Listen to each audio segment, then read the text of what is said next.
بسم اللہ الرحمن الرحیم۔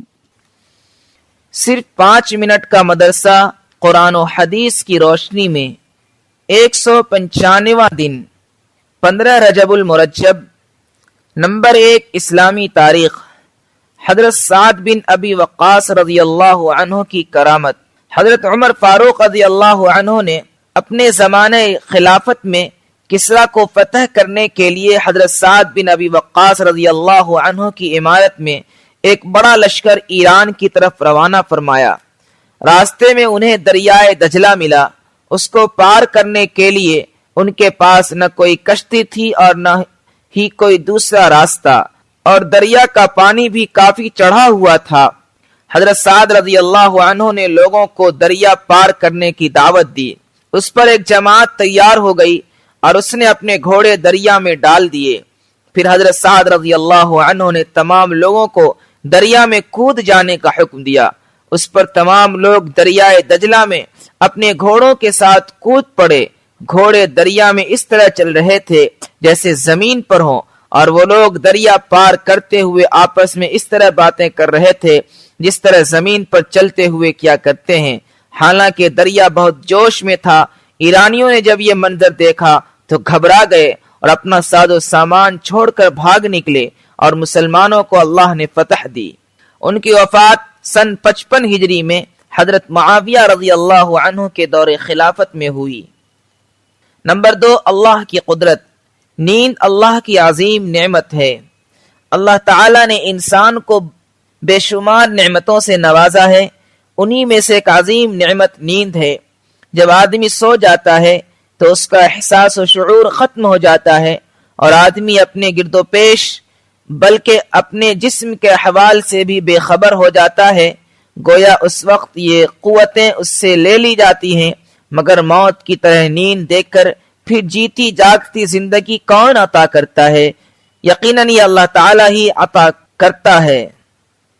نمبر 3، ایک فرض کے بارے میں نماز عصر کی اہمیت۔ رسول اللہ صلی اللہ علیہ وسلم نے فرمایا، جس شخص نے عصر کی نماز چھوڑ دی تو اس کا عمل ضائع ہو گیا۔ فائدہ، دن اور رات میں تمام مسلمانوں پر 5 نمازوں کو ادا کرنا فرض ہے ہی، لیکن خاص طور سے عصر کی نماز چھوڑنے والوں کے حق میں رسول اللہ صلی اللہ علیہ وسلم کا وعید بیان فرمانا اس کی اہمیت کو مزید بڑھا دیتا ہے۔ چنانچہ ہمارے لیے ضروری ہے کہ ہم عصر کی نماز وقت پر ادا کریں اور قضا نہ کریں۔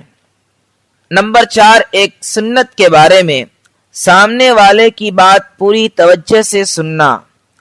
جب آپ صلی اللہ علیہ وسلم سے کوئی ملاقات کرتا اور گفتگو کرتا تو آپ صلی اللہ علیہ وسلم اس کی طرف سے توجہ نہ ہٹاتے یہاں تک کہ وہ آپ صلی اللہ علیہ وسلم سے رخ نہ ہٹا لیتا۔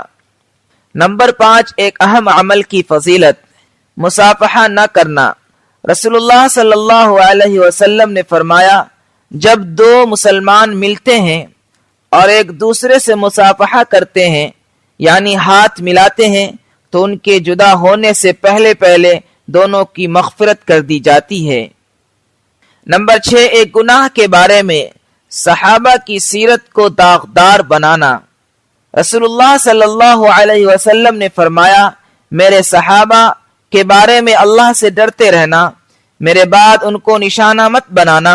جو ان سے محبت کرے گا وہ مجھ سے محبت کی بنا پر ان سے محبت کرے گا، اور جو ان سے بغض رکھے گا وہ مجھ سے بغض کی بنا پر ان سے بغض رکھے گا، اور جس نے ان کو تکلیف دی اس نے مجھ کو تکلیف دی، اور جس نے مجھ کو تکلیف دی گویا اس نے اللہ تعالیٰ کو تکلیف پہنچائی، اور جس نے اللہ تعالیٰ کو تکلیف پہنچائی قریب ہے کہ اللہ تعالیٰ اس کو عذاب میں پکڑ لے۔ نمبر 7، دنیا کے بارے میں بیجا زینت سے بچنا۔ رسول اللہ صلی اللہ علیہ وسلم نے فرمایا، آدمی کے لیے مناسب نہیں کہ وہ نقش و نگار والے گھر میں داخل ہو۔ نمبر 8، آخرت کے بارے میں، قیامت کے روز سب کو زندہ کیا جائے گا۔ قرآن میں اللہ تعالیٰ فرماتا ہے، دوبارہ سور پھونکا جائے گا تو سب کے سب قبروں سے نکل کر اپنے رب کی طرف دوڑ پڑیں گے۔ وہ کہیں گے، ہائے ہماری بربادی، ہم کو ہماری خواب گاہوں سے کس نے اٹھا دیا؟ جواب ملے گا یہ وہی ہے جس کا رحمان نے وعدہ کیا تھا اور رسولوں نے سچ کہا تھا، بس وہ ایک زور کی آواز ہوگی جس سے سب جمع ہو کر ہمارے پاس حاضر کر دیے جائیں گے۔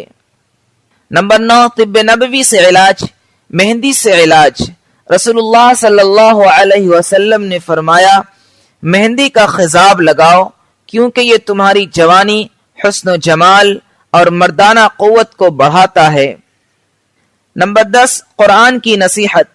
قرآن میں اللہ تعالیٰ فرماتا ہے تم سب اللہ کی عبادت کرو، اس کے ساتھ کسی کو شریک نہ کرو، ماں باپ، رشتہ داروں، یتیموں، مسکینوں، قریبی پڑوسیوں اور دور کے پڑوسیوں، پاس بیٹھنے والوں، مسافروں اور جو لوگ تمہارے ماتحت ہوں سب کے ساتھ حسن سلوک کرو، اور اللہ تعالی تکبر کرنے والے اور شیخی مارنے والے کو بالکل پسند نہیں کرتا۔